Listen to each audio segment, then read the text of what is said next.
Μη κλαις μανίτσα μου, ξάι μη κλαις. Μη κλαις κι εσύ πατέρα μου, σου μας εμένεν ο Χριστόν, σου μαμ κι η Παναγία. Τον Σιμών γονικέρος και κουντουρονομίνας κατά και λογαρίαζανε νύχτανε των κρυών. Παιδεία ετοιμάγανε να πάνε σ' αγωνεκά του, να πάνε βρήκνε τέτερους σον τόποντε γενέθα. Και άλλα εθέλεσαν να πάνε σα τόπετο σπουδάζνε.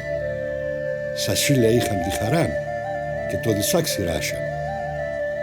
Έτον Σιμογκονίκερος και κούντουρον ο μήνας κι ατά και λογαρίαζαν ναι νύχταν, ναι τον κρύο. Έφτασαν όλες στο σταθμό με γέλτα και λαλίας και χαρεμένα έτρεξαν και ξέβανε στο τρένο. Ο πίσα του ελάγκεψεν σε ένα βαγόν κι ο χάρο, πεσκάλωσεν και θέριζεν αγούρε και κορτσόπα.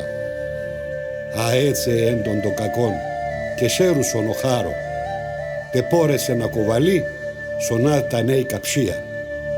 Καψία έντανε αγγέλση παράδει στον τόπο και εκεί χορεύουνε και γελούν και τραγωδούν εντάμα. Μικλές μανίτσαν, ξάι μικλές, μικλές κι εσύ πατέρα, σου μας σε μένεν ο Χριστόν, σου μάμ κι η Παναγία.